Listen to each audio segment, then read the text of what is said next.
Now you got to understand, people don't buy from facts; they buy from emotions.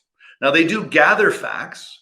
If you're primary left brain, you gather a lot of facts, and so you got to pay attention to whether people are left brain or the right brain. And a very simple way to do it is when you're asking questions.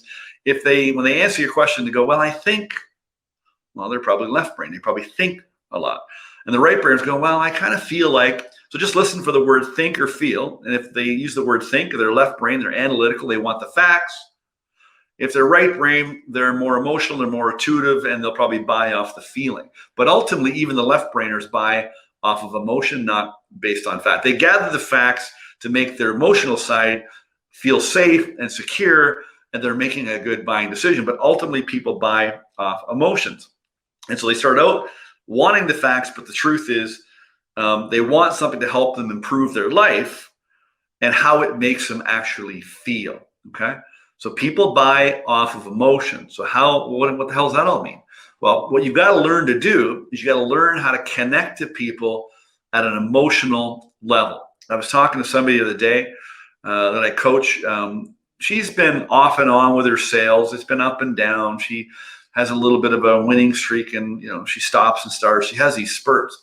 Anyway, she sent me a text the other night, and 2 nights ago, and she said, I sold somebody within 20 minutes. And because I followed this process that you taught me, it was so easy, she said. I sold them in 20 minutes. Last night she sent me another. She goes, "Oh my God, I sold another person in 20 minutes. She goes, "I love this. This is so easy." She goes, "I was in tears with this person." She got really emotionally involved with her prospect. And the customer felt that she really, really, truly cared. And within 20 minutes, they wanted to work with her. Like you can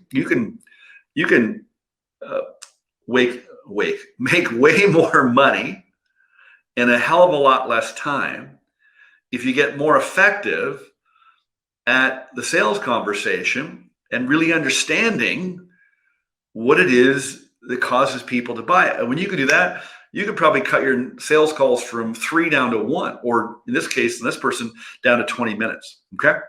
So you really got to understand that. You got to get really involved in what they want. Right. And how do you do that? Is you ask questions and you really, really find out what it is they want by really asking great questions and really listening. Really listening. All right. You got to put aside what's going on for you. One of the biggest mistakes people make in selling is they go into a sales conversation or a prospect call, or they're approaching somebody, phoning, texting, messaging, doing a presentation, whatever, and they're focused on themselves.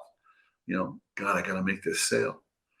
Geez, if I don't make this, I'm going to have some problems. I mean, they might be worried about money. They might be worried about their sales targets. They might be worried about how they look, how they sound, what the person's going to think of them. They got all this junk running around in their mind. You're thinking about you. You're not thinking about the person on the other side of the table. How can you focus on what they want and help them get it if you're thinking about you? You can't. That's a big problem. Right? And so what you got to do is you got to get really involved in what it is they want and get emotionally involved with their needs and wants. I can't tell you how many times I've been in tears in sales calls because I get so emotionally involved with somebody. I get so fired up about what it is they want to do, and I really believe they can do it. Another mistake that you're making is, for some strange reason, you think that other people have, I don't know, some gift or some talent, or they're better than you, and that you can't do as well as other people.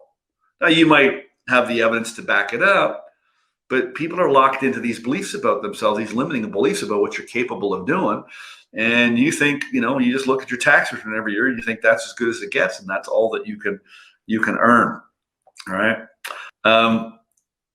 One thing you got to get really good at is asking good questions. And what you do is you ask questions that get you the answer that you want. You got to learn to love objections. You got to learn to love objections. I love them. People have a hard time handling objections. I don't handle objections. You don't handle objections. Objections are just simply the customer saying, I'm interested in what you have and how you can help me, but I'm not convinced yet. And I'm giving you clues or direct objections to tell you why I'm not convinced yet. So rather than being uncomfortable with objections, you think they're rejecting you. They're called objections, not rejections. Okay. Objections are not rejections, right? They're not quite sold yet. You haven't got them. You haven't convinced them that this is good for them yet. And you haven't really got them to want what it is that you want. Even if you really truly believe that it is good for them, you still haven't got them to want it bad enough. And so objections are welcome them. They're just simply clues to help you figure out how to help your prospect. And the last thing, and we're going to share this little article with you, it's called The Common Denominator of Success in Sales. And the common denominator is, the bottom line is, successful people form the habit of doing things that failures don't like to do. So if you want to sell more and you really want to understand the secret of selling you're going to have to do things that failures don't like to do. And it's not the strength of the individual. It's not your strength. It's the strength of your goals that causes you to do the things that you don't like to do. And that's back to the very beginning, because you got to lock into a really good, crystal clear goal, something you really, really want. And you got to get leverage on yourself. You got to want it bad enough, and you got to put yourself on the hook. One of my clients bought a $150,000 truck a couple of weeks ago. And it made them very uncomfortable, but it put them on the hook, and it sent a message to say, I can do this.